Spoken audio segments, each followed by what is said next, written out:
ಚಿಂತೆಗೆ ಬಂತಂತೆ.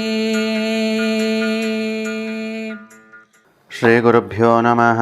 ಹರಿ ಓಂ.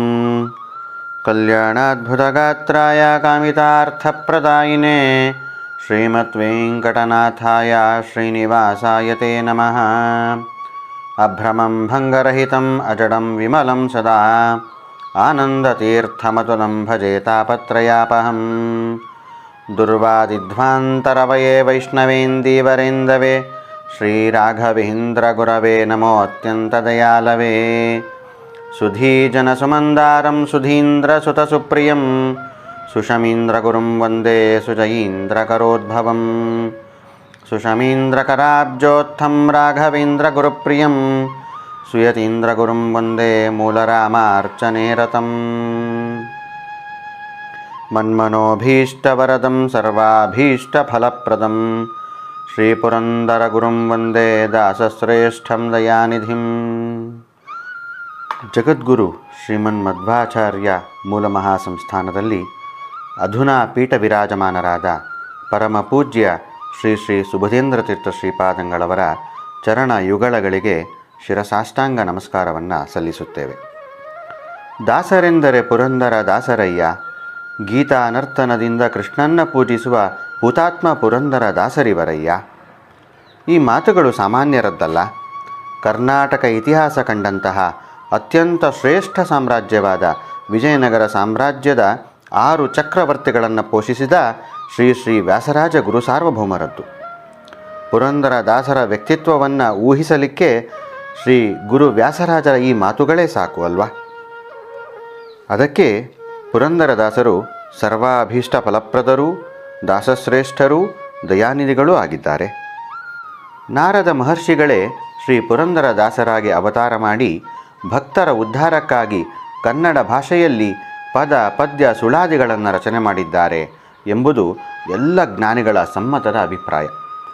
ಹರಿದಾಸ ಪರಂಪರೆಯು ತನ್ನ ಉಚ್ಛ್ರಾಯ ಸ್ಥಿತಿಗೆ ಏರಲು ಸಾಧ್ಯವಾದದ್ದು ಶ್ರೀ ಪುರಂದರದಾಸರಿಂದಲೇ. ವೇದ, ಉಪನಿಷತ್ತು, ಪುರಾಣಗಳು, ಭಗವದ್ಗೀತೆ ಮುಂತಾದವುಗಳ ಸಾರವನ್ನು ಸುಲಭವಾಗಿ ಅರ್ಥವಾಗುವಂತೆ ತಮ್ಮ ಸಾಹಿತ್ಯದಲ್ಲಿ ತಿಳಿಸಿದವರು ಶ್ರೀ ಪುರಂದರದಾಸರು. ಅವರು ರಚನೆ ಮಾಡಿದ ಕೀರ್ತನೆಗಳು, ಮುಂಡಿಗೆಗಳು, ಸುಳಾದಿಗಳು, ಉಗಾಭೋಗಗಳು ಹೀಗೆ ಇವುಗಳ ಒಟ್ಟು ಸಂಖ್ಯೆ ಸುಮಾರು 4,25,000. ಭಾರತೀಯ ಸಂಗೀತ ಶಾಸ್ತ್ರಕ್ಕೂ ಶ್ರೀ ಪುರಂದರದಾಸರ ಕೊಡುಗೆ ಅಪಾರ.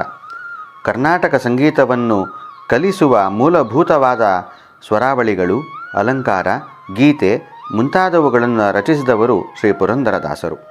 ಆದ್ದರಿಂದಲೇ ಇವರನ್ನು ಕರ್ನಾಟಕ ಸಂಗೀತ ಪಿತಾಮಹ ಎಂದು ಕರೆಯುತ್ತಾರೆ. ಸಂಗೀತ ಲೋಕದ ಮತ್ತೊಬ್ಬ ಶ್ರೇಷ್ಠರಾದ ಶ್ರೀ ತ್ಯಾಗರಾಜರೂ ಮಾನಸಿಕ ಗುರುವಾಗಿ ಸ್ವೀಕರಿಸಿದ್ದು ಶ್ರೀ ಪುರಂದರದಾಸರನ್ನೇ. ಹಿಂದೂಸ್ತಾನಿ ಸಂಗೀತದ ಸಾಧಕರಾದ ತಾನ್ಸೇನನ ಗುರು ಸ್ವಾಮಿ ಹರಿದಾಸ ಗುರುವಾಗಿ ಅನುಸರಿಸಿದ್ದು ಶ್ರೀ ಪುರಂದರದಾಸರನ್ನು. ಜರ್ಮನಿ ದೇಶದ ಹರ್ಮನ್ ಮೊಗ್ಲಿಂಗ್ ಎನ್ನುವ ತತ್ವವಾದಿ ಇವರ ಕೃತಿಗಳಿಗೆ ಮಾರುಹೋಗಿ ಕನ್ನಡ ಭಾಷೆಯನ್ನೂ ಕಲಿತು ದಾಸರ ಎಷ್ಟೋ ಕೀರ್ತನೆಗಳನ್ನು ಜರ್ಮನ್ ಭಾಷೆಗೆ ಅನುವಾದಿಸಿದ್ದಾನಂತೆ. ಇಂತಹ ಪರಮಶ್ರೇಷ್ಠರಾದ ಶ್ರೀ ಪುರಂದರದಾಸರ ಆರಾಧನೆಯು ಇದೇ ಪುಷ್ಯ ಮಾಸದ ಬಹುಳ ಅಮಾವಾಸ್ಯೆಯೆಂದು ಆಚರಿಸಲ್ಪಡುತ್ತದೆ. ಜಗತ್ತಿನಾದ್ಯಂತ ದಾಸ ಸಾಹಿತ್ಯಾಭಿಮಾನಿಗಳು, ಸಂಗೀತಾಸಕ್ತರು ಇವರ ಆರಾಧನೆಯನ್ನು ಅತ್ಯಂತ ಭಕ್ತಿ ಶ್ರದ್ಧೆಗಳಿಂದ ಆಚರಿಸುತ್ತಾರೆ. ಈ ದಾರಿಯಲ್ಲಿ ನಾವು ಕೂಡ ಸಾಗುತ್ತಾ ಶ್ರೀ ಪುರಂದರದಾಸರ ಒಂದು ಕೃತಿಯ ಗಾಯನ, ಚಿಂತನ ಮಾಡುವ ಮೂಲಕ ಅವರ ಆರಾಧನೆಯ ಈ ಪರ್ವಕಾಲವನ್ನು ಸಾರ್ಥಕ ಮಾಡಿಕೊಳ್ಳುವ ಪ್ರಯತ್ನವನ್ನು ಮಾಡುತ್ತಿದ್ದೇವೆ. ಶ್ರೀ ಪುರಂದರದಾಸರ ಅನೇಕ ಕೃತಿಗಳು ಮಾನವರ ಜೀವನ ಮೌಲ್ಯವನ್ನು ವೃದ್ಧಿಸುತ್ತಾ ಸಮಾಜದ ಓರೆ ಕೋರೆಗಳನ್ನು ತಿದ್ದಿ ತೀಡುತ್ತಾ ಸ್ವಸ್ಥ ಸಮಾಜವನ್ನು ನಿರ್ಮಾಣ ಮಾಡುವಲ್ಲಿ ಮುಖ್ಯ ಪಾತ್ರವನ್ನು ವಹಿಸಿದೆ. ಅವರ ಈ ರೀತಿಯಾದ ಮೌಲ್ಯಯುತ ಬೋಧನೆಗಳು ಇಂದಿಗೂ ಅತ್ಯಂತ ಪ್ರಸ್ತುತ. ಇವರ ಬೋಧನೆಗಳು ಸಮಾಜದ ಯಾವುದೋ ಒಂದು ವರ್ಗಕ್ಕೆ ಮಾತ್ರ ಸೀಮಿತವಾಗಿಲ್ಲ. ಸಮಾಜದ ಎಲ್ಲ ವರ್ಗದವರಿಗೂ, ಎಲ್ಲ ವಯಸ್ಸಿನವರಿಗೂ ಅನ್ವಯವಾಗುವಂತಹ ಬೋಧನೆಯನ್ನು ಕೊಟ್ಟವರು ಶ್ರೀ ಪುರಂದರದಾಸರು. ತಮ್ಮ ಉಪದೇಶಗಳನ್ನು ದಾಸರು ಮಾರ್ಮಿಕವಾಗಿ ತಿಳಿಸುವ ಪರಿ ಉದಾಹರಿಸುವ ದೃಷ್ಟಾಂತಗಳು ತುಂಬ ರೋಚಕ ಹಾಗೂ ಸಾರ್ಥಕ. ಶ್ರೀ ಪುರಂದರದಾಸರ ಇಂತಹ ಅದ್ಭುತ ಕೃತಿಗಳಲ್ಲಿ ಒಂದಾದ ಕುರುಡು ನಾಯಿ ಸಂತೆಗೆ ಬಂತಂತೆ ಎಂಬ ಕೃತಿಯ ಗಾಯನ ಚಿಂತನ ಮಾಡುವ ಸಣ್ಣ ಪ್ರಯತ್ನವನ್ನು ದಾಸರ ಅನುಗ್ರಹವನ್ನು ಬೇಡುತ್ತಾ ಆರಂಭಿಸುತ್ತೇವೆ. ಪಲ್ಲವಿಯ ಜೊತೆ 5 ಚರಣಗಳಿರುವ ಕೃತಿ ಇದು. ಜಾನಪದ ದಾಟಿಯಲ್ಲಿಯೂ ಹಾಡಬಹುದಾದಂತಹ ವಿಶೇಷವಾದ ಕೀರ್ತನೆ ಇದಾಗಿದೆ. ಜನಪ್ರಿಯವೂ ರೋಚಕವೂ ಎನಿಸುವ ಈ ಕೀರ್ತನೆ ಕುರುಡು ನಾಯಿ ಸಂತೆಗೆ ಬಂತಂತೆ. ಪಲ್ಲವಿ ಹೀಗಿದೆ.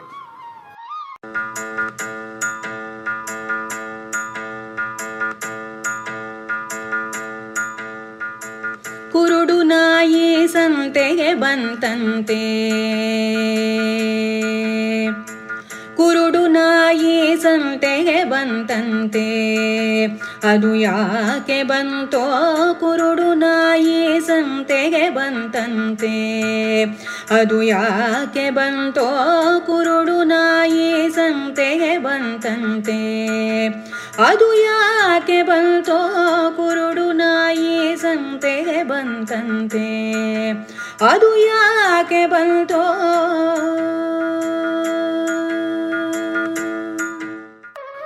ಇದು ಒಂದು ನಾಯಿಯ ಕಥೆ. ಅಂತಿಂತಹ ನಾಯಿಯಲ್ಲ, ಕುರುಡು ನಾಯಿ. ಇಂತಹ ಒಂದು ಕುರುಡು ನಾಯಿ ಒಂದು ಸಂತೆಗೆ ಬಂತಂತೆ. ಸಂತೆಯಲ್ಲೋ ಹೇಳಿ ಕೇಳಿ ಜನಜಂಗುಳಿ ಕೋಲಾಹಲಗಳು ಇದ್ದೇ ಇವೆ. ಈ ಕೋಲಾಹಲದ ಮಧ್ಯದಲ್ಲಿ ನಾಯಿಯ ಅವಸ್ಥೆ ಹೇಗಿದೆ ಎಂಬುದನ್ನು ಈ ಕೃತಿಯಲ್ಲಿ ತಿಳಿಸುತ್ತಾರೆ ಶ್ರೀ ಪುರಂದರದಾಸರು. ನಿಜವಾಗಿಯೂ ಇದು ನಾಯಿಯ ಕಥೆ ಅಲ್ಲ, ಇದು ನಮ್ಮದೇ ಕಥೆ. ನಾಯಿಯನ್ನು ಮುಂದಿಟ್ಟುಕೊಂಡು ಮನುಷ್ಯನ ಅವಸ್ಥೆಯನ್ನು ಮಾರ್ಮಿಕವಾಗಿ ತಿಳಿಸುತ್ತಿದ್ದಾರೆ ದಾಸರು. ಇಲ್ಲಿ ಸಂತೆ ಎಂದರೆ ನಮ್ಮ ಈ ಬದುಕು, ಸಂಸಾರ. ಈ ಬದುಕು ಅಷ್ಟೇ ಅಲ್ವಾ, ಗೋಜಲು ಗೊಂದಲ ಕೋಲಾಹಲಗಳ ಗೂಡು. ಸಂತೆಯು ತಾತ್ಕಾಲಿಕ, ವಾರಕ್ಕೊಮ್ಮೆ 1 ದಿನಕ್ಕೆ ನಡೆಯುವ ವ್ಯಾಪಾರ. ಸಂಜೆಯಾದರೆ ಸಂತೆಯು ಮುಗಿದೇ ಬಿಡುತ್ತದೆ. ನಮ್ಮ ಬದುಕು ಕೂಡ ಹಾಗೆಯೇ ತಾತ್ಕಾಲಿಕ. ಇಲ್ಲಿ ಯಾರೂ ಶಾಶ್ವತರಲ್ಲ. ಒಂದಿಲ್ಲೊಂದು ದಿನ ನಮ್ಮ ಗಂಟು ಮೂಟೆ ಕಟ್ಟಲೇಬೇಕು, ಈ ಬದುಕಿನಿಂದ ದೂರ ಸರಿಯಲೇಬೇಕು. ಆದ್ದರಿಂದ ದಾಸರು ನಮ್ಮ ಬದುಕನ್ನೇ ಸಂತೆಗೆ ಹೋಲಿಸಿದರು. ಇನ್ನು ಮನುಷ್ಯನಾಗಿ ಹುಟ್ಟಿದ ಈ ಜೀವನನ್ನೇ ನಾಯಿಗೆ ಹೋಲಿಸಿದ್ದಾರೆ ದಾಸರು. ನೂರಾರು ಪ್ರಾಣಿಗಳಿರಲು ಮನುಷ್ಯನನ್ನು ನಾಯಿಗೆ ಏಕೆ ಹೋಲಿಸಿದರು ಎಂಬ ಪ್ರಶ್ನೆ ಸಹಜ. ಇದಕ್ಕೆ DVಜಿಯವರ ಮಂಕುತಿಮ್ಮನ ಕಗ್ಗದ ಒಂದು ಪದ್ಯದಲ್ಲಿ ಸುಳಿವು ಇದೆ. ಆ ಪದ್ಯ ಹೀಗಿದೆ: ಶ್ವಾನ ತಿಪ್ಪೆಯ ಮೇಲೆ ಮಲಗಿರಲು ಪೂರ್ವೀಕ ಜ್ಞಾನ ಪಶ್ಚಾತ್ತಾಪ ಶುಭ ಚಿಂತೆಯಂತೆ, ಏನೋ ವಾಸನೆ ಬೀಸಲದು ಹಾರಿ ಧುಮುಕುವುದು ಮಾನವನ ಮನಸ್ಸಂತು ಮಂಕುತಿಮ್ಮ. ನಾಯಿಯೊಂದು ತಿಪ್ಪೆಗುಂಡಿಯ ಮೇಲೆ ಮಲಗಿತ್ತಂತೆ. ಮಲಗಿದಾಗ ಕಣ್ಣು ಮುಚ್ಚಿ ತಾನು ಮಾಡಿದ ಕರ್ಮಗಳ ಬಗ್ಗೆ ಚಿಂತಿಸಿ ಪಶ್ಚಾತ್ತಾಪ ಪಡುತ್ತಿತ್ತಂತೆ. ಇನ್ನು ಮುಂದೆ ಯಾವುದಾವುದೋ ವಾಸನೆಗಳ ಕಡೆ ಹೋಗುವುದು ಬೇಡ ಎಂದು. ಹೀಗೆ ಯೋಚಿಸುತ್ತಿದ್ದಾಗ ತಿಪ್ಪೆಗೆ ಬಂದ ಇನ್ನಾವುದೋ ಹೊಸ ವಾಸನೆಯನ್ನು ಕಂಡು ಪಶ್ಚಾತ್ತಾಪವನ್ನೆಲ್ಲ ಗಾಳಿಗೆ ತೂರಿ ಆ ಹೊಸ ವಾಸನೆಯ ಹಿಂದೆ ಹಾರಿತಂತೆ. ಮಾನವನ ಮನಸ್ಸು ಕೂಡ ಹಾಗೆ ಅಲ್ವಾ? ಸಂಕಲ್ಪಿಸುವುದು ಒಂದು, ಮಾಡುವುದು ಮತ್ತೊಂದು. ನಾಯಿ ಹೇಗೆ ತಿಂಡಿ ತೀರ್ಥದ ವಾಸನೆಯ ಹಿಂದೆ ಹಾರುವುದೋ ಹಾಗೆಯೇ ಮನುಷ್ಯನೂ ಕೂಡ ತನ್ನ ಆಸೆಗಳ ದುರಾಸೆಗಳ ವಾಸನೆಗೆ ಹಾರುತ್ತಾನೆ. ವಾಸನೆಯ ಸೆಳೆತಕ್ಕೆ ಸಿಕ್ಕಿ ಹಾಕಿಕೊಳ್ಳುವುದು ನಾಯಿ ಮತ್ತು ಮಾನವರಲ್ಲಿ ಇರುವ ಸಮಾನ ಧರ್ಮ. ಅಷ್ಟೇ ಅಲ್ಲ, ಯಾರಾದರೊಬ್ಬರು ಜೀವನದಲ್ಲಿ ಕಷ್ಟವನ್ನೇ ಅನುಭವಿಸುತ್ತಾ ಅಲ್ಲಿಂದಿಲ್ಲಿಗೆ ಇಲ್ಲಿಂದಲ್ಲಿಗೆ ಅಲೆದಾಡುತ್ತಿದ್ದರೆ ಅವರನ್ನು ಕಂಡು ಆಡುಭಾಷೆಯಲ್ಲಿ ಎಂತಹ ನಾಯಿ ಪಾಡುವವನದ್ದು ಎನ್ನುತ್ತೇವಲ್ವ. ಆದ್ದರಿಂದ ದಾಸರು ಮನುಷ್ಯನನ್ನು ನಾಯಿಗೆ ಹೋಲಿಸಿದ್ದು. ಇದು ಅಂತಿಂತಹ ನಾಯಿಯಲ್ಲ, ಕುರುಡು ನಾಯಿ. ಮಾನವನೂ ಹಾಗೆ. ವಾಸನೆಗಳ ಸೆಳೆತಕ್ಕೆ ಸಿಕ್ಕ ಮಾನವನೂ ಕೂಡ ಕುರುಡನಂತೆಯೇ ವರ್ತಿಸುತ್ತಾನೆ. ಶ್ರೀಮಂತನಾದ, ದುಡ್ಡಿನ ಮದ ಬಂತು. ರೂಪವಂತನಾದ, ತಾನೇ ಸುಂದರನೆಂಬ ಅಹಂಭಾವ. ಒಳ್ಳೆಯ ಕುಲದಲ್ಲಿ ಹುಟ್ಟಿದ, ಸತ್ಕುಲ ಪ್ರಸೂತನೆಂಬ ಅಹಂಕಾರ ಬಂತು. ಒಳ್ಳೆಯ ಹುದ್ದೆಯನ್ನು ಅಲಂಕರಿಸಿದ, ತಾನೇ ಶ್ರೇಷ್ಠನೆಂದು ಬೀಗಿದ. ಅಲ್ಪ ಅಧ್ಯಯನ ಮಾಡಿದ, ತನಗಿಂತ ಉತ್ತಮ ಪಂಡಿತರಾರು ಎಂಬ ಅಹಂಕಾರ ಬಂತು. ಈ ರೀತಿಯಾದ ವರ್ತನೆಗಳಿಗೆ ಅವನ ಅಜ್ಞಾನವೇ ಕಾರಣ. ಇದರಿಂದ ಈ ಬದುಕಿನಲ್ಲಿ ಮಾನವ ಕುರುಡಾಗಿದ್ದಾನೆ.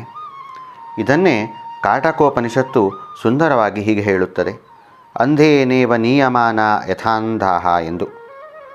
ಕುರುಡನನ್ನು ಅನುಸರಿಸುವ ಕುರುಡರಂತೆ ಅವನ ಪರಿಸ್ಥಿತಿ ಎನ್ನುವುದು ಇದರ ಭಾವ.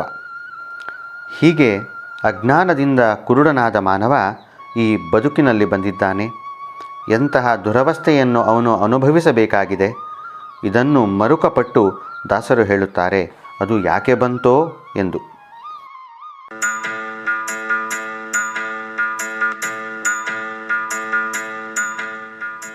ಖಂಡ ಸಕ್ಕರೆ ಹಿತವಿಲ್ಲವಂತೆ, ಖಂಡ ಎಲಬು ಕಡಿದೀತಂತೆ. ಖಂಡ ಸಕ್ಕರೆ ಹಿತವಿಲ್ಲವಂತೆ, ಖಂಡ ಎಲಬು ಕಡಿದೀತಂತೆ. ಹೆಂಡರ ಮಕ್ಕಳ ನೆಚ್ಚೀತಂತೆ, ಕೊಂಡು ಹೋಗುವಾಗ ಯಾರಿಲ್ಲವಂತೆ. ಕುರುಡು ನಾಯಿ ಸಂತೆಗೆ ಬಂತಂತೆ, ಅದು ಯಾಕೆ ಬಂತೋ. ಕುರುಡು ನಾಯಿ ಸಂತೆಗೆ ಬಂತಂತೆ. ಹೆಂಡರ ಮಕ್ಕಳ ನೆಚ್ಚೀತಂತೆ, ಕೊಂಡು ಹೋಗುವಾಗ ಯಾರಿಲ್ಲವಂತೆ. ಕುರುಡು ನಾಯಿ ಸಂತೆಗೆ ಬಂತಂತೆ, ಅದು ಯಾಕೆ ಬಂತೋ.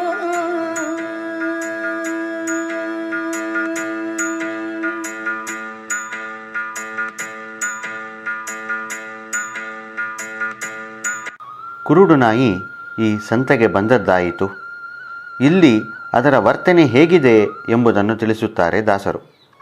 ಈ ಸಂತೆಯಲ್ಲಿ ಆ ಕುರುಡು ನಾಯಿಗೆ ಉತ್ತಮವಾದ ಸಕ್ಕರೆಯ ತುಂಡನ್ನೋ ಬೆಲ್ಲದ ತುಂಡನ್ನೋ ಕೊಟ್ಟರೆ ಬೇಕಾಗಿಲ್ಲ. ಅದಕ್ಕೆ ಅದು ಬಯಸುವುದು ನೀಚವಾದ ಇತರ ಪ್ರಾಣಿಗಳ ಮೂಳೆಗಳನ್ನು. ಸಕ್ಕರೆ ಅಥವಾ ಬೆಲ್ಲವಾದರೂ ತಿಂದ ನಂತರ ನಾಲಿಗೆಗೆ ರುಚಿಯನ್ನು ಕೊಟ್ಟು ಹೊಟ್ಟೆಯನ್ನು ಸೇರಿ ಜೀರ್ಣವಾಗುವುದು, ದೇಹಕ್ಕೆ ಶಕ್ತಿಯನ್ನು ನೀಡುವುದು. ಮೂಳೆಯ ತುಂಡು ಅಥವಾ ಎಲುಬುಗಳಿಂದ ನಾಯಿಗೆ ಈ ರೀತಿ ಯಾವ ಪ್ರಯೋಜನವೂ ಇಲ್ಲ. ಆದರೂ ನಾಯಿಗೆ ಎಲುಬೇ ಬೇಕು. ಎಲುಬುಗಳನ್ನು ಕಡಿಯುತ್ತಾ ತನ್ನ ವಸುಡನ್ನು ಘಾಸಿ ಮಾಡಿಕೊಳ್ಳುತ್ತದೆ. ಈ ಗಾಯದಿಂದ ಹೊರಬರುವ ತನ್ನ ರಕ್ತವನ್ನೇ ಆಸ್ವಾದಿಸುತ್ತದೆ. ಮತ್ತಷ್ಟು ಕಡಿಯುತ್ತದೆ, ಮತ್ತಷ್ಟು ಗಾಯ, ಮತ್ತಷ್ಟು ರಕ್ತ, ಹೀಗೆ ಅದರ ಅವಸ್ಥೆ. ಕುರುಡು ನಾಯಿಯಂತೆ ಅಜ್ಞಾನಿಯಾದ ಮನುಷ್ಯನೂ ಹಾಗೆ. ಈ ಬದುಕಿಗೆ ಬಂದ ಮೇಲೆ ತಾನು ಆಸ್ವಾದಿಸಬೇಕಾದ ಒಳ್ಳೆಯ ವಿಚಾರಗಳನ್ನು ಮರೆತು ನೀಚ ವಿಷಯಗಳ ಕಡೆ ತಾನು ಆಕರ್ಷಿತನಾಗುತ್ತಾನೆ. ಪ್ರಾಣಿಗೂ ಮಾನವನಿಗೂ ಒಂದು ವ್ಯತ್ಯಾಸವಿದೆ. ಮಾನವನಿಗೆ ಆಲೋಚನೆ ಮಾಡುವ ಶಕ್ತಿಯನ್ನು ದೇವರು ಕೊಟ್ಟಿದ್ದಾನೆ. ಇದು ಪ್ರಾಣಿಗಳಿಗೆ ಇಲ್ಲ. ಈ ಬದುಕಿಗೆ ಬಂದ ಮಾನವ ತನ್ನ ಆಲೋಚನಾ ಸಾಮರ್ಥ್ಯದಿಂದ ಚಿಂತನೆ ಮಾಡಿ ಯಾವುದು ತನಗೆ ಹಿತ ಅದನ್ನು ಸ್ವೀಕರಿಸಬೇಕು, ಯಾವುದು ಅಹಿತ ಅದನ್ನು ತ್ಯಾಗ ಮಾಡಬೇಕು. ಆದರೆ ಹಾಗೆ ಆಗ್ತಾ ಇಲ್ಲ. ಏಕೆಂದರೆ ಅವನು ಕುರುಡನಾಗಿದ್ದಾನೆ. ಅವನಿಗೆ ಕಲ್ಲು ಸಕ್ಕರೆಯಂತಹ ಹಿತವಾದುದು ಬೇಡವಾಗಿದೆ. ಈ ಜಗತ್ತು ಶಾಶ್ವತವಲ್ಲ, ಇದರಲ್ಲಿರುವ ಸುಖ ದುಃಖಗಳೂ ಶಾಶ್ವತವಲ್ಲ. ಆದ್ದರಿಂದ ಶಾಶ್ವತ ಸುಖ ಯಾವುದು? ಅದನ್ನು ಪಡೆಯುವುದು ಹೇಗೆ? ಅದನ್ನು ಕೊಡುವವರು ಯಾರು? ಹೀಗೆ ಚಿಂತನೆ ಮಾಡಿ ಅದನ್ನು ಕೊಡುವ ಭಗವಂತನ ಸ್ಮರಣೆ ಮಾಡಬೇಕು, ಭಕ್ತಿ ಮಾಡಬೇಕು ಎಂಬ ಒಳ್ಳೆಯ ವಿಚಾರ ಬೇಡವಾಗಿದೆ. ಪುರಂದರದಾಸರೇ ಇನ್ನೊಂದು ಕೃತಿಯಲ್ಲಿ ಹೇಳುವಾಗ, ಕಲ್ಲು ಸಕ್ಕರೆ ಕೊಳ್ಳಿರೋ ನೀವೆಲ್ಲರೂ, ಕಲ್ಲು ಸಕ್ಕರೆ ಕೊಳ್ಳಿರೋ, ಕಲ್ಲು ಸಕ್ಕರೆ ಸವಿ ಬಲ್ಲವರೇ ಬಲ್ಲರು, ಪುಲ್ಲಲೋಚನ ಶ್ರೀಕೃಷ್ಣ ನಾಮವೆಂಬ ಎಂದು ಹೇಳಿದ್ದಾರೆ. ಭಗವಂತನ ನಾಮವೇ ಕಲ್ಲು ಸಕ್ಕರೆ, ಅದೇ ಹಿತ ನಮಗೆ. ಅದನ್ನು ಬಿಟ್ಟು ನಾವು ವಿಷಯ ಪದಾರ್ಥದ ಕಡೆ ಮನಹರಿಸಿದ್ದೇವೆ. ನಾಯಿಯು ಕಡಿಯುವ ಎಲುಬಿನಂತೆ. ನಾವು ಚೆನ್ನಾಗಿ ಓದಬೇಕು ಎನ್ನುತ್ತೇವೆ. ಏತಕ್ಕೆ? ಒಳ್ಳೆಯ ಕೆಲಸಕ್ಕೆ ಸೇರಿ ಹೆಚ್ಚು ಹಣ ಗಳಿಸಲಿಕ್ಕೆ. ಒಳ್ಳೆಯ ನೌಕರಿ ಸಿಕ್ಕ ಮೇಲೆ ಕಷ್ಟಪಟ್ಟು ದುಡಿಯುತ್ತೇವೆ, ಮತ್ತಷ್ಟು ಹಣ ಗಳಿಸಲಿಕ್ಕೆ. ನಂತರ ಒಂದು ಸ್ವಂತ ಮನೆ ಬೇಕು, ಮತ್ತಷ್ಟು ಕಷ್ಟಪಡು. ನಂತರ ಮದುವೆ, ನಂತರ ಮಕ್ಕಳು, ಅವರನ್ನು ಸುಖವಾಗಿ ನೋಡಿಕೊಳ್ಳಬೇಕೆಂದು ಮತ್ತಷ್ಟು ಕಷ್ಟ. ಹೀಗೆ ಜೀವನ ಸಾಗಿಸುತ್ತಾ ನಮ್ಮನ್ನೇ ನಾವು ಘಾಸಿ ಮಾಡಿಕೊಳ್ಳುತ್ತಿದ್ದೇವೆ. ಆದ್ದರಿಂದ ನಾವು ಯೋಚಿಸಿ ನಮಗೆ ಹಿತವಾದುದನ್ನು ಬಯಸಬೇಕೇ ವಿನಃ ತಾತ್ಕಾಲಿಕ ಸುಖವಾದುದನ್ನಲ್ಲ. ಹಿತಕ್ಕೂ ಸುಖಕ್ಕೂ ಒಂದು ವ್ಯತ್ಯಾಸವಿದೆ. ರೋಗ ಪರಿಹಾರಕ್ಕಾಗಿ ಕಟುವಾಗಿ ಕಂಡರೂ ಔಷಧವನ್ನು ಸೇವಿಸುವುದು ಹಿತ. ಅದು ಖಂಡಿತವಾಗಿಯೂ ಮುಂದೆ ದೀರ್ಘ ಸುಖ ನೀಡುತ್ತದೆ. ಅದೇ ರೋಗಗ್ರಸ್ತನು ಸುಖಕ್ಕಾಗಿ ಪಥ್ಯ ಮಾಡದೇ ಇದ್ದರೆ ಆ ಸುಖವೂ ಶೀಘ್ರ ತಾತ್ಕಾಲಿಕವಾಗುತ್ತದೆ. ಆದ್ದರಿಂದ ಸುಖವಾದುದಕ್ಕಿಂತ ನಮಗೆ ಹಿತವಾದುದನ್ನು ಆರಿಸಿಕೊಳ್ಳಬೇಕು. ಮುಂದೆ ಹೆಂಡಿರ ಮಕ್ಕಳ ನೆಚ್ಚೀತಂತೆ ಎಂದರು ದಾಸರು. ಗಂಡ ಹೆಂಡತಿಯನ್ನು, ಹೆಂಡತಿ ಗಂಡನನ್ನು, ಅಪ್ಪ ಅಮ್ಮಂದಿರು ಮಕ್ಕಳನ್ನು, ಮಕ್ಕಳು ಅಪ್ಪ ಅಮ್ಮಂದಿರನ್ನು, ಹಾಗೆ ಬಂಧು ಬಳಗವನ್ನು ಒಬ್ಬರನ್ನೊಬ್ಬರು ಅತ್ಯಂತ ನೆಚ್ಚಿಕೊಂಡಿರುತ್ತಾರೆ. ಇದು ಶಾಶ್ವತವೆಂಬ ಭ್ರಮೆಯಲ್ಲಿ ಬದುಕುತ್ತಾರೆ. ಆದರೆ ಮುಂದೊಮ್ಮೆ ಆ ಯಮನ ದೂತರು ಬಂದು ನಮ್ಮ ಪ್ರಾಣವನ್ನು ಕಸಿದುಕೊಂಡು ಹೋಗುವಾಗ ಯಾರು ಬರುತ್ತಾರೆ ನಮ್ಮೊಂದಿಗೆ? ನಾವು ಕಷ್ಟಪಟ್ಟು ಗಳಿಸಿದ ಸಂಪತ್ತು ಬರುವುದಿಲ್ಲ, ಕೀರ್ತಿ ಬರುವುದಿಲ್ಲ, ಸ್ಥಾನಮಾನಗಳು ಬರುವುದೇ ಇಲ್ಲ. ಹೆಂಡತಿ, ಗಂಡ, ಮಕ್ಕಳು, ಅಪ್ಪ ಅಮ್ಮ, ಬಾಂಧವರು ಯಾರೂ ಬರುವುದಿಲ್ಲವಲ್ಲ. ಇವರೆಲ್ಲ ನಿಮಿತ್ತ ಬಂಧುಗಳು ಮಾತ್ರ. ಪ್ರತಿಯೊಂದು ಜನ್ಮಕ್ಕೂ ಹೊಸ ಗಂಡ, ಹೊಸ ಹೆಂಡತಿ, ಹೊಸ ಅಪ್ಪ, ಹೊಸ ಅಮ್ಮ, ಹೀಗೆ ನಮಗೆ ಅನಿಮಿತ್ತ ಬಾಂಧವನಾಗಿ ನಮ್ಮ ಜೊತೆ ಇರುವವ ಆ ಪರಮಾತ್ಮ ಮಾತ್ರ. ಆ ಪರಮಾತ್ಮನೇ ನಮಗೆ ಪರಮಾಪ್ತನು ಎನ್ನುವ ಎಚ್ಚರ ಬಹಳ ಮುಖ್ಯ. ಇದನ್ನೇ ಈ ನುಡಿಯಿಂದ ತಿಳಿಸಿದ್ದಾರೆ ದಾಸರು.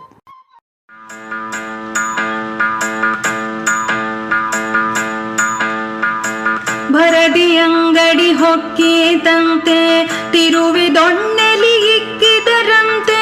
ಭರದಿ ಅಂಗಡಿ ಹೊಕ್ಕೀತಂತೆ ತಿರುವಿದೊಣ್ಣೆಲಿ ಇಕ್ಕಿದರಂತೆ. ಮರೆತರಿನ್ನೂ ವ್ಯರ್ಥವಂತೆ ನರಕದೊಳಗೆ ಬಿದ್ದೀತಂತೆ. ಕುರುಡು ನಾಯಿ ಸಂತೆಗೆ ಬಂತಂತೆ. ಮರೆತರಿನ್ನೂ ವ್ಯರ್ಥವಂತೆ ನರಕದೊಳಗೆ ಬಿದ್ದೀತಂತೆ. ಕುರುಡು ನಾಯಿ ಸಂತೆಗೆ ಬಂತಂತೆ. ಅದು ಯಾಕೆ ಬಂತೋ ಕುರುಡು ನಾಯಿ ಸಂತೆಗೆ ಬಂತಂತೆ.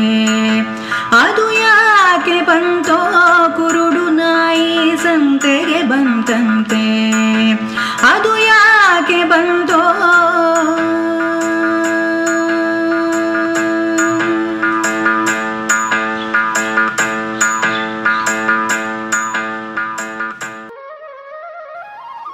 ಈ ಎರಡನೇ ನುಡಿಯಲ್ಲಿ ನಾಯಿಯ ಮತ್ತಷ್ಟು ಅವಸ್ಥೆಯನ್ನು ಸಾಂಕೇತಿಕವಾಗಿ ತಿಳಿಸುತ್ತಾರೆ. ಈ ಸಂತೆಯೊಳಗೆ ನಾಯಿ ಬಂದಿದೆ, ಕುರುಡು ನಾಯಿ ಬೇರೆ. ಇಂತಹ ನಾಯಿ ಕಣ್ಣು ಕಾಣದೆ ಕಂಡ ಅಂಗಡಿಗಳನ್ನು ಪ್ರವೇಶ ಮಾಡ್ತಾ ಇದೆ. ವಾಸ್ತವಿಕವಾಗಿ ಈ ಅಂಗಡಿಗಳು ನಾಯಿ ಪ್ರವೇಶ ಮಾಡುವ ಜಾಗವೇ ಅಲ್ಲ, ಆದರೂ ಹೊಕ್ಕಿತು.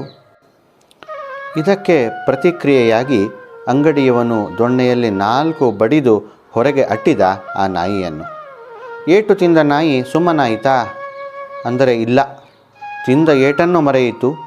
ಕುರುಡುತನದಿಂದ ಕೂಡಿದ ಆ ನಾಯಿ ಪುನಃ ಮತ್ತೊಂದು ಅಂಗಡಿ ಹೊಕ್ಕಿತು, ಮತ್ತೆ ದೊಣ್ಣೆಯಲ್ಲಿ ಏಟು. ಹೀಗೆ ನರಕ ಯಾತನೆ ಆಗಿದೆ ಆ ನಾಯಿಗೆ. ಮನುಷ್ಯನೂ ಹಾಗೆ ಈ ಉತ್ತಮ ಜನುಮ ಬಂದಿದ್ದಾಗ್ಯೂ ತನ್ನನ್ನು ತಾನು ಮರೆತಿದ್ದಾನೆ. ತಾನು ಮಾಡಬೇಕಾದ ತನಗೆ ಹಿತವಾದ ಕೆಲಸವನ್ನು ಬಿಟ್ಟು ಮಾಡಬಾರದ್ದನ್ನು ಮಾಡುತ್ತಿದ್ದಾನೆ. ನಮ್ಮ ಪ್ರಾಚೀನರು ಜೀವನ ವ್ಯವಸ್ಥೆ ಸುಗಮವಾಗಿರಲು ಬ್ರಾಹ್ಮಣ, ಕ್ಷತ್ರಿಯ, ವೈಶ್ಯ, ಶೂದ್ರ ಎಂಬ 4 ವರ್ಣಗಳನ್ನೂ, ಬ್ರಹ್ಮಚರ್ಯ, ಗೃಹಸ್ಥ, ವಾನಪ್ರಸ್ಥ, ಸನ್ಯಾಸವೆಂಬ 4 ಆಶ್ರಮಗಳನ್ನೂ ಕಲ್ಪಿಸಿಕೊಟ್ಟಿದ್ದಾರೆ. ಆ ಮಾನವನ ಸ್ವಾಭಾವಿಕ ಗುಣಗಳಿಗನುಸಾರವಾದ ಕರ್ಮಗಳನ್ನು ಮಾಡುವುದೇ ವಿಹಿತವು. ಇದನ್ನೇ ಶ್ರೀಕೃಷ್ಣ ಗೀತೆಯಲ್ಲಿ ಹೀಗೆ ಹೇಳಿದ, ಸ್ವಧರ್ಮೇ ನಿಧನಂ ಶ್ರೇಯ ಪರಧರ್ಮೋ ಭಯಾವಹ ಎಂದು. ನಿನ್ನ ಸ್ವಾಭಾವಿಕವಾದ ಧರ್ಮವೇ ನಿನಗೆ ಶ್ರೇಯಸ್ಸನ್ನು ಉಂಟು ಮಾಡುತ್ತದೆ, ಪರಧರ್ಮವು ಭಯವನ್ನೇ ತಂದುಕೊಡುತ್ತದೆ. ಮಾನವ ತನ್ನ ವರ್ಣ ಆಶ್ರಮಗಳಿಗೆ ಉಚಿತವಾದ ಧರ್ಮಗಳನ್ನು ಬಿಟ್ಟು ಪರಧರ್ಮಾವಲಂಬಿಯಾಗಿದ್ದಾನೆ. ಇದನ್ನೇ ದಾಸರು ಭರದಿ ಅಂಗಡಿ ಪೊಕ್ಕೀತಂತೆ ಎಂದು ಮಾರ್ಮಿಕವಾಗಿ ಹೇಳಿದ್ದಾರೆ. ಹೀಗೆ ಪರಧರ್ಮದಿಂದ ಪೆಟ್ಟು ತಿನ್ನುವವನು ಅವನೇ. ಈ ಪೆಟ್ಟಿನಿಂದ ಪಾಠವನ್ನೇನಾದರೂ ಕಲಿತನಾ ಎಂದರೆ ಇಲ್ಲ. ಪೆಟ್ಟಿನಿಂದ ಸುಧಾರಿಸಿಕೊಂಡ, ಅದನ್ನು ಮರೆತ. ಮತ್ತೆ ನಾಯಿಯು ಅಂಗಡಿಯನ್ನು ಪೊಕ್ಕಂತೆ ಪರಧರ್ಮವನ್ನೇ ಅನುಸರಿಸಿದ. ಮತ್ತೆ ಪೆಟ್ಟು ತಿನ್ನುವ, ಹೀಗೆ ಅವನ ಅನಿಷ್ಟ ಪರಂಪರೆ ಬೆಳೆದು ನರಕವನ್ನೇ ಹೊಂದುತ್ತಾನೆ. ಆದ್ದರಿಂದ ನಮ್ಮ ವರ್ಣ ಆಶ್ರಮಗಳಿಗೆ ಉಚಿತವಾದ, ದುರಾಸೆಯಿಲ್ಲದ, ಭಗವಂತನ ಪೂಜಾರೂಪವಾದ ಕರ್ಮವನ್ನೇ ಮಾನವರು ಮಾಡಬೇಕು. ಇದೇ ನಮ್ಮ ಎಲ್ಲ ಶಾಸ್ತ್ರದಲ್ಲಿ ಉಕ್ತವಾದ ವಿಚಾರವೂ ಆಗಿದೆ. ಇದೇ ಇಲ್ಲಿ ದಾಸರು ತಿಳಿಸಿದ ಆಶಯವೂ ಆಗಿದೆ.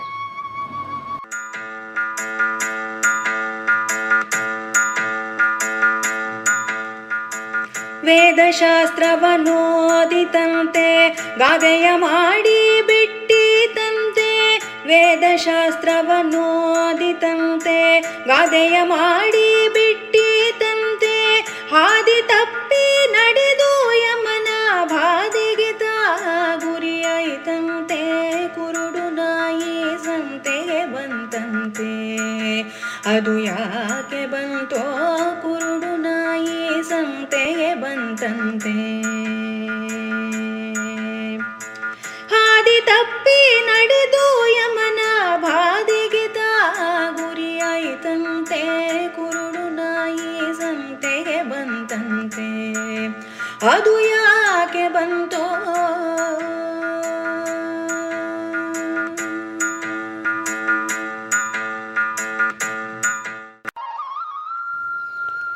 ಕರ್ಮದ ಬಗ್ಗೆ ಪಾಠ ಕಲಿಯಿತು. ಈಗ ಜ್ಞಾನದ ಬಗ್ಗೆ. ತನ್ನ ಉದ್ಧಾರಕ್ಕೆ ಜ್ಞಾನವೂ ಮುಖ್ಯ ಎಂದು ತಿಳಿದ ಜೀವ ಓದಲು ಆರಂಭಿಸಿದ. 4 ವೇದಗಳು, ಪುರಾಣಗಳು, ರಾಮಾಯಣ, ಮಹಾಭಾರತ ಮುಂತಾದ ಗ್ರಂಥಗಳನ್ನು ಓದಿದನಂತೆ. ಅದರಿಂದ ಏನಾದರೂ ಪ್ರಯೋಜನ ಪಡೆದುಕೊಂಡನಾ ಎಂದರೆ ಖಂಡಿತ ಇಲ್ಲ. ವೇದಾದಿಗಳಲ್ಲಿ ಹೇಳಿದ ಸರಿಯಾದ ಅರ್ಥವನ್ನು ಅವನು ತಿಳಿಯಲೇ ಇಲ್ಲ. ಇದನ್ನು ಸೂಚಿಸಲು ದಾಸರು ಓದೀತಂತೆ, ವೇದಶಾಸ್ತ್ರಗಳ ಓದೀತಂತೆ ಎಂಬ ಶಬ್ದ ಪ್ರಯೋಗ ಮಾಡಿದ್ದಾರೆ. ಬರೀ ಓದಿದ ಅಷ್ಟೇ, ಅದರ ಅರ್ಥವನ್ನು, ಅದರ ಭಾವವನ್ನು ತಿಳಿಯಲೇ ಇಲ್ಲ. ತಿಳಿಯದೇ ಇದ್ದದ್ದರಿಂದ ಆ ಜ್ಞಾನ ತನ್ನ ಒಳಗೆ ಇಳಿಯಲೇ ಇಲ್ಲ. ಸರಿಯಾಗಿ ತಿಳಿದವರು 3 ಮುಖ್ಯ ಸಂಗತಿಗಳನ್ನು ಅನುಸರಿಸುತ್ತಾರೆ. 1. ತಾವು ತಿಳಿದಿದ್ದೇವೆ ಎಂದು ಎಂದೂ ಪ್ರಚಾರವನ್ನಾಗಲಿ ಪ್ರದರ್ಶನವನ್ನಾಗಲಿ ಮಾಡುವುದಿಲ್ಲ. 2. ತಾವು ತಿಳಿದಂತೆ ನಡೆಯುತ್ತಾರೆ. 3. ತಾವು ತಿಳಿದದ್ದನ್ನು ಇತರರಿಗೂ ಹಂಚುತ್ತಾರೆ. ಆದರೆ ಅಜ್ಞಾನದಿಂದ ಕೂಡಿದ ಕುರುಡನಾದವ ತಾನು ಓದಿದ್ದೇನೆ ಎಂಬುದರ ಪ್ರಚಾರ ಪ್ರದರ್ಶನದಲ್ಲೇ ಆಸಕ್ತನಾಗುತ್ತಾನೆ. ಇದಕ್ಕೆ ದಾಸರೊಬ್ಬರು ಹೇಳಿದರು, ಹೇಳುವುದರಲ್ಲೇ ಕಳೆದೆಯಲ್ಲ ಇನ್ನು ಮಾಡುವುದೆಂದೇಳೆನು ಮನವೇ ಎಂದು. ಹಾಗೆಯೇ ಅಜ್ಞಾನಿಯಾದ ಅವನ ಬದುಕು ಹೇಳುವುದು ಒಂದನ್ನು ಮಾಡುವುದು ಮತ್ತೊಂದನ್ನು ಎಂಬಂತಿದೆ. ಇದನ್ನೇ ಗಾದೆಯ ಮಾಡಿ ಬಿಟ್ಟೀತಂತೆ ಎಂದರು ದಾಸರು. ಇದರಿಂದ ತನ್ನ ಉನ್ನತಿಗೆ ಬೇಕಾದ ನಿಜವಾದ ದಾರಿಯನ್ನೇ ತಪ್ಪಿಸಿಕೊಂಡ, ನರಕಾದಿಗಳಲ್ಲಿ ಯಮನು ಕೊಡುವ ಬಾಧೆಗಳಿಗೆ ಒಳಗಾಗುವಂತಾಗಿದೆ ಅವನ ಪರಿಸ್ಥಿತಿ. ಸ್ವಲ್ಪ ಓದಿದ ಮಾತ್ರಕ್ಕೆ ತಾನೇ ದೊಡ್ಡ ಪಂಡಿತ ಎಂದು ಪ್ರದರ್ಶನ ಪ್ರಚಾರ ಮಾಡುವ ಇಂತಹ ಅಜ್ಞಾನಿಗಳ ಬಗ್ಗೆ ಕಾಠಕೋಪನಿಷತ್ತು ಒಂದು ಸುಂದರವಾದ ಮಾತನ್ನು ಹೇಳುತ್ತದೆ. ಅವಿದ್ಯಾಯಾಂ ಅಂತರೇ ವರ್ತಮಾನಾಃ ಸ್ವಯಂ ಧೀರಾಃ ಪಂಡಿತಂ ಮನ್ಯಮಾನಾಃ ದಂದ್ರಮ್ಯಮಾಣಾಃ ಪರ್ಯಂತಿ ಮೂಢಾಃ ಅಂಧೇನೇವ ನಿಯಮಾನ ಯಥಾಂಧಾಃ ಎಂದು. ಮೂಢ ಮನುಜರು ಸ್ವಲ್ಪ ಕಲಿತರೂ ಸರಿಯಾದ ವಿದ್ಯೆಯನ್ನು ಸರಿಯಾಗಿ ತಿಳಿಯದೇ ಇದ್ದರೂ ತಮ್ಮನ್ನೇ ತಾವು ದೊಡ್ಡ ಜ್ಞಾನಿಗಳೆಂದು ಪಂಡಿತರೆಂದು ಗ್ರಹಿಸುತ್ತಾರೆ. ವಕ್ರ ಬುದ್ಧಿ ಉಳ್ಳವರಾದ ಇವರು ಕಾಮದ ಭೋಗದಲ್ಲಿ ರತರಾಗಿ ಸ್ವರ್ಗ ನರಕಾದಿಗಳಲ್ಲಿ ಅಲೆಯುತ್ತಾರೆ. ಹೇಗೆ ಎಂದರೆ ಕುರುಡರ ಬೆನ್ನು ಹತ್ತಿದ ಕುರುಡರಂತೆ. ವೇದಾದಿ ಶಾಸ್ತ್ರಗಳ ಅಧ್ಯಯನ ಬಹುಮುಖ್ಯ. ಅದನ್ನು ಓದುವುದಲ್ಲ, ತಿಳಿಯಬೇಕು. ತಿಳಿದು ಆಳಕ್ಕೆ ಇಳಿಯಬೇಕು. ಇಳಿದು ಮತ್ತಷ್ಟು ತಿಳಿಯಾಗಬೇಕು ಎಂಬುದೇ ದಾಸರ ಆಶಯ ಈ ನುಡಿಯಲ್ಲಿ.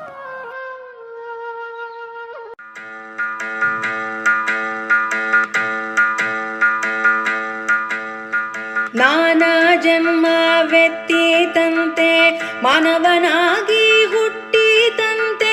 ನಾನಾ ಜನ್ಮವೆತ್ತೀತಂತೆ ಮಾನವನಾಗಿ ಹುಟ್ಟಿತಂತೆ. ಕಾನನ ಕಾನನ ತಿರುಗೀತಂತೆ ತಾನು ತನ್ನನೆ ಮರೆಯೀತಂತೆ. ಕುರುಡು ನಾಯಿ ಸಂತೆಗೆ ಬಂತಂತೆ.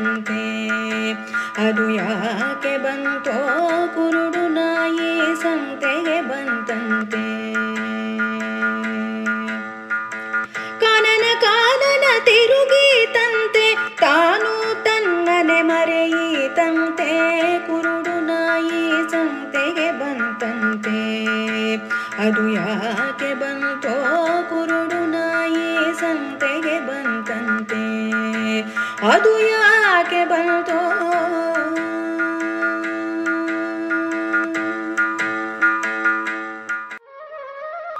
ಈ ಬದುಕು ಎಂಬುದೇ ತ್ರಿಕೋನ ಸಂಚಾರದಲ್ಲಿನ ಆಟ, ಟ್ರಯಾಂಗ್ಯುಲರ್ ಮೂವ್ಮೆಂಟ್ ಅನ್ನಬಹುದು. ಹೇಗೆ ಎಂದರೆ ಈ ಬದುಕು ಭೂಮಿ, ಸ್ವರ್ಗ, ನರಕ ಇವುಗಳ ನಡುವಿನ ನಿರಂತರ ಓಡಾಟ ಎಂದು ನಮ್ಮ ಪ್ರಾಚೀನರು ತಿಳಿಸಿದ್ದಾರೆ. ಭೂಮಿಯಲ್ಲಿದ್ದು ಕರ್ಮವನ್ನು ಮಾಡು, ಒಳ್ಳೆಯ ಕೆಲಸದಿಂದ ಪುಣ್ಯ ಸಂಪಾದನೆ, ಕೆಟ್ಟದ್ದರಿಂದ ಪಾಪ ಸಂಘಟನೆ, ಮರಣ ಹೊಂದಿದ ಮೇಲೆ ಪುಣ್ಯದಿಂದ ಸ್ವರ್ಗದಲ್ಲಿ ತಾತ್ಕಾಲಿಕ ಸುಖ, ಪಾಪದಿಂದ ನರಕದಲ್ಲಿ ದುಃಖ. ಪುಣ್ಯ ಪಾಪಗಳು ಈ ರೀತಿ ಖರ್ಚಾದ ನಂತರ ಮತ್ತೆ ಭೂಮಿಗೆ ಪ್ರವೇಶ ಮಾಡಿ ಹುಟ್ಟುವುದು, ಮತ್ತೆ ಕರ್ಮಾಚರಣೆ, ಸ್ವರ್ಗ, ನರಕ. ಹೀಗೆ ಈ ಜನನ ಮರಣಗಳ ಚಕ್ರದಲ್ಲಿ ಸಿಲುಕಿದ್ದೇವೆ ನಾವು. ಇದನ್ನೇ ಕೃಷ್ಣ ಗೀತೆಯಲ್ಲಿ ಹೇಳಿದ ಜಾತಸ್ಯ ಹಿ ಧ್ರುವೋ ಮೃತ್ಯು ಧ್ರುವಂ ಜನ್ಮ ಮೃತಸ್ಯ ಚ ಎಂದು. ಹುಟ್ಟಿದವ ಸಾಯಲೇಬೇಕು, ಸತ್ತವ ಮತ್ತೆ ಹುಟ್ಟಲೇಬೇಕು. ಹೀಗೆ ಪ್ರತಿಯೊಮ್ಮೆ ಹುಟ್ಟುವಾಗಲೂ ಬೇರೆ ಬೇರೆ ಜನ್ಮ, ಅಂದರೆ ಬೇರೆ ಬೇರೆ ದೇಹವನ್ನು ಪಡೆದ ಈ ಜೀವ. ಮೊದಲು ಅಣುಜೀವಿಯಾದ, ಕ್ರಿಮಿಯಾದ, ಕೀಟವಾದ, ಜಲಚರನಾದ, ಸರೀಸೃಪನಾದ, ಹಕ್ಕಿಯಾದ, ಪ್ರಾಣಿಯಾದ. ಹೀಗೆ 84 ಲಕ್ಷ ಜೀವರಾಶಿಯನ್ನು ದಾಟಿ ಜನ್ಮಗಳಲ್ಲೇ ಉತ್ತಮವಾದ ಶಿಖರಪ್ರಾಯವಾದ ಮಾನವ ಜನ್ಮವನ್ನು ಪಡೆದ. ಇದೇ ಜೀವರು ಪಡೆಯಲು ಶಕ್ಯವಾದ ಅತ್ಯುತ್ತಮವಾದ ಜನ್ಮ. ಯಾಕೆಂದರೆ ಮನುಷ್ಯ ಜನ್ಮದಲ್ಲಿ ಮಾತ್ರ ಜೀವನಿಗೆ ಆಲೋಚಿಸುವ ಸಾಮರ್ಥ್ಯವಿರುತ್ತದೆ. ನಾನು ಯಾರು, ಸದಾ ಸುಖವೇ ಬೇಕು ದುಃಖವೇ ಬೇಡ ಎನ್ನುವಾಗ ನಮ್ಮ ನಿಯಂತ್ರಣವಿಲ್ಲದೆ ಸುಖ ದುಃಖಗಳು ಬರುತ್ತಿರುವುದು ಏತಕ್ಕಾಗಿ? ಇದನ್ನೆಲ್ಲ ನಿಯಂತ್ರಣ ಮಾಡುವವನು ಯಾರು? ದುಃಖವೇ ಇಲ್ಲದ ಶಾಶ್ವತ ಸುಖವನ್ನು ಪಡೆಯುವುದು ಹೇಗೆ? ದಾರಿ ಯಾವುದು? ಹೀಗೆ ಆಲೋಚನೆ ಮಾಡಿ ತಿಳಿದು ಆ ದಾರಿಯಲ್ಲಿ ನಡೆಯಲು ಶಕ್ಯವಾಗುವುದು ಮಾನವನಾಗಿದ್ದಾಗ ಮಾತ್ರ. ಅದಕ್ಕೆ ದಾಸರು ಅಂದಿದ್ದು, ಸಾಧನ ಶರೀರವಿದು ನೀದಯದಿ ಕೊಟ್ಟತ್ತು ಸಾಧಾರಣವಲ್ಲ ಸಾಧುಪ್ರಿಯನೇ ಎಂದು. ಕಾನನ ಕಾನನ ತಿರುಗೀತಂತೆ ತನ್ನನ್ನು ತಾನೇ ಮರೆಯೀತಂತೆ ಎಂದರು ದಾಸರು. ಹೇಗೆ ಕಾಡಿನಲ್ಲಿ ತಿರುಗುವುದೆಂದರೆ ಅಂಧಕಾರದಲ್ಲಿ, ನೀರು ಆಹಾರವಿಲ್ಲದೆ ಕ್ರೂರ ಪ್ರಾಣಿಗಳ ಭಯದಲ್ಲಿ ದಾರಿ ತಪ್ಪಿ ನಡೆದಂತೆಯೇ ಸರಿ. ಹಾಗೆ ಅಜ್ಞಾನದಿಂದ ಕುರುಡನಾದ ಜೀವ ದುರಾಸೆಯಿಂದ ಒಂದು ವಿಷಯ ಪದಾರ್ಥದಿಂದ ಮತ್ತೊಂದಕ್ಕೆ, ಮತ್ತೊಂದರಿಂದ ಮಗದೊಂದಕ್ಕೆ ತಿರುಗುತ್ತಾ ತಿರುಗುತ್ತಾ ಈ ಜೀವನವನ್ನೇ ವ್ಯರ್ಥ ಮಾಡಿಕೊಳ್ಳುತ್ತಿದ್ದಾನೆ. ಹೀಗೆ ಮಾಡುತ್ತಾ ತನ್ನನ್ನೇ ತಾನು ಮರೆಯುತ್ತಿದ್ದಾನೆ. ಭಾಗವತದ ಈ ಶ್ಲೋಕ ಇದನ್ನು ಸುಂದರವಾಗಿ ಸೆರೆ ಹಿಡಿದಿದೆ. ನಿದ್ರೆಯ ಹ್ರಿಯತೆ ನಕ್ತಂ ವ್ಯವಾಯೇನ ನವಂ ವಯಃ ದಿವೇ ಚ ಅರ್ಥೇ ಹಯಾರಾಜನ್ ಕುಟುಂಬ ಭರಣೇನವ. ಮಾನವ ತನ್ನ ಅರ್ಧ ಆಯುಷ್ಯವನ್ನು ನಿದ್ರೆಯಲ್ಲೇ ಕಳೆಯುತ್ತಾನೆ. ಯೌವನದಲ್ಲಿ ಗಂಡು ಹೆಣ್ಣಿನ ಜೊತೆ, ಹೆಣ್ಣು ಗಂಡಿನ ಜೊತೆ. ಹಗಲಿನಲ್ಲಿಯಾದರೋ ತನ್ನ ಕುಟುಂಬವನ್ನು ಸಾಕಲಿಕ್ಕೆ ಬೇಕಾದ ಹಣ ಸಂಪಾದನೆಗೆ ಸಮಯ ವ್ಯಯವಾಗುತ್ತದೆ. ಈ ಅದ್ಭುತ ಪ್ರಪಂಚವನ್ನು ಕೊಟ್ಟ ಭಗವಂತನ ಚಿಂತನೆಗೆ ಸಮಯವೆಲ್ಲಿದೆ?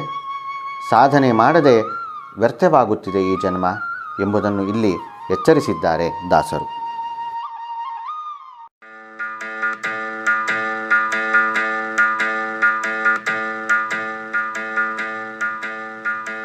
ಮಂಗನ ಕೈಯ ಮಾಣಿಕ್ಯದಂತೆ ಹಾಂಗು ಹೀಂಗು ಕಳೆದಿದಂತೆ, ಮಂಗನ ಕೈಯ ಮಾಣಿಕ್ಯದಂತೆ ಹಾಂಗು ಹೀಂಗು ಕಳೆದಿದಂತೆ, ರಂಗ ಪುರಂದರ ವಿಠಲನ ಮರೆತು ಭಂಗ ಬಹಳ ಪಟ್ಟಿದಂತೆ, ಕುರುಡು ನಾಯಿ ಸಂತೆಗೆ ಬಂತಂತೆ ಅದು ಯಾಕೆ ಬಂತೋ ಕುರುಡು ನಾಯಿ ಸಂತೆಗೆ ಬಂತಂತೆ. ರಂಗ ಪುರಂದರ ವಿಠಲನ ಮರೆತು ಭಂಗ ಬಹಳ ಪಟ್ಟಿತಂತೆ, ಕುರುಡು ನಾಯಿ ಸಂತೆಗೆ ಬಂತಂತೆ ಅದು ಯಾಕೆ ಬಂತೋ ಕುರುಡು ನಾಯಿ ಸಂತೆಗೆ ಬಂತಂತೆ, ಅದು ಯಾಕೆ ಬಂತೋ ಕುರುಡು ನಾಯಿ ಸಂತೆಗೆ ಬಂತಂತೆ.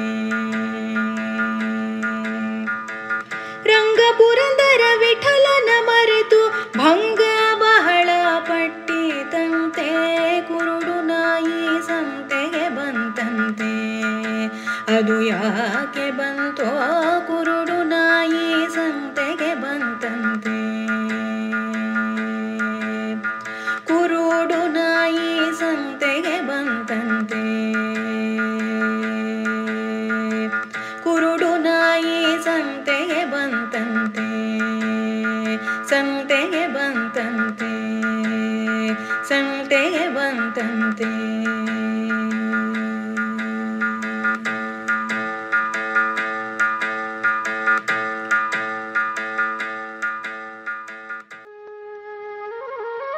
ಅತಿ ಉತ್ತಮವಾದ ಈ ಮಾನವ ಜನ್ಮ ಬಂದಿದ್ದರೂ ಕುರುಡು ಜೀವ ಇದನ್ನು ವ್ಯರ್ಥ ಮಾಡಿಕೊಳ್ಳುತ್ತಿದ್ದಾನೆ.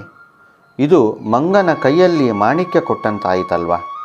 ಹೇಗೆ ಮಂಗಗಳಿಗೆ ಮಾಣಿಕ್ಯದ ಬೆಲೆ ಪ್ರಾಮುಖ್ಯತೆ ಗೊತ್ತಾಗದೆ ಅದನ್ನು ಹಾಳು ಮಾಡುತ್ತದೆಯೋ, ಹಾಗೆಯೇ ಅಜ್ಞಾನಿ ಮಾನವ ಈ ಅದ್ಭುತ ಮಾನವ ಜನ್ಮವನ್ನು ಹಾಳು ಮಾಡಿಕೊಳ್ಳುತ್ತಿದ್ದಾನೆ. ಮಾನವ ಜನ್ಮ ಬಲು ದೊಡ್ಡದು, ಇದನ್ನು ಹಾನಿ ಮಾಡಲಿ ಬೇಡಿ ಹುಚ್ಚಪ್ಪಗಳಿರ ಎಂದರು ದಾಸರು. ಮಾನವ ಜನ್ಮವೇ ದೊಡ್ಡ ಸಂಪತ್ತು.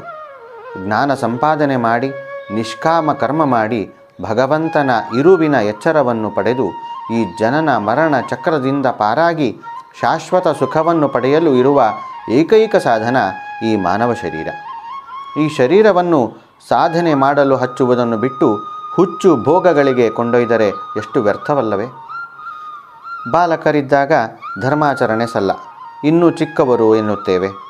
ಯೌವನದಲ್ಲಿಯೂ ಸಲ್ಲ, ಉದರಂಭಣೆಗೆ ಕೆಲಸ ಮಾಡಬೇಕು, ಸುತ್ತಾಡಬೇಕು, ಮದುವೆ, ಮಕ್ಕಳು, ಹೀಗೆ ಜೀವನವನ್ನು ಅನುಭವಿಸಬೇಕು.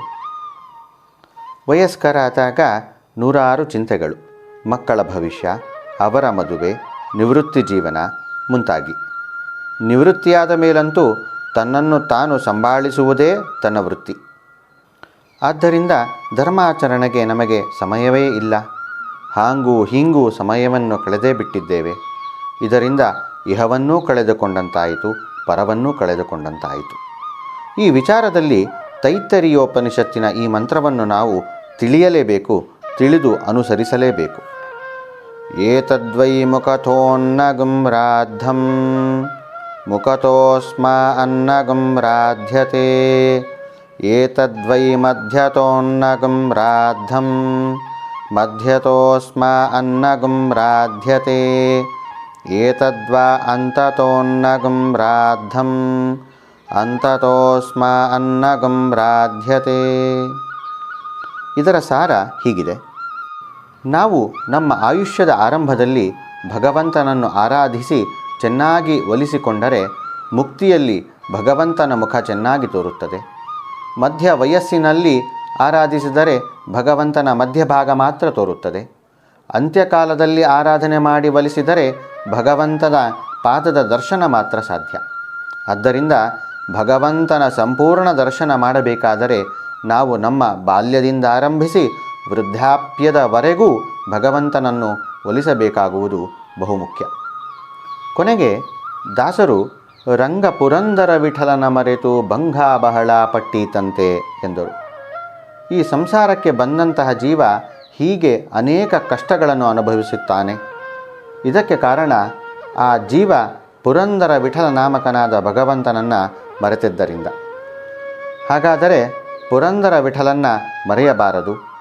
ಮರೆಯದೆ ನೆನೆದರೆ ಏನಾಗುತ್ತದೆ ಎನ್ನುವುದನ್ನು ಪುರಂದರ ಎಂಬ ಆ ಹೆಸರೇ ಸೂಚಿಸುತ್ತದೆ. ಪುರ ಎಂದರೆ ಈ ದೇಹ, ಆಧ್ಯಾತ್ಮದಲ್ಲಿ ಲಿಂಗದೇಹ ಎನ್ನುತ್ತೇವೆ. ಇದನ್ನು ದರ ಎಂದರೆ ಸೀಳುವವನು, ಅಂದರೆ ನಾಶ ಮಾಡುವವನು ಎಂದು ಅರ್ಥ. ಪುರಂದರ ಎಂದರೆ ನಮ್ಮ ಲಿಂಗದೇಹವನ್ನು ನಾಶ ಮಾಡುವವನು ಎಂದರ್ಥ. ಇದೇನಪ್ಪ, ನಮ್ಮ ದೇಹವನ್ನು ನಾಶ ಮಾಡುವುದು ಒಳ್ಳೆಯ ಸಂಗತಿಯಾ ಎಂದೆನಿಸಬಹುದು. ಹಾಗಲ್ಲ.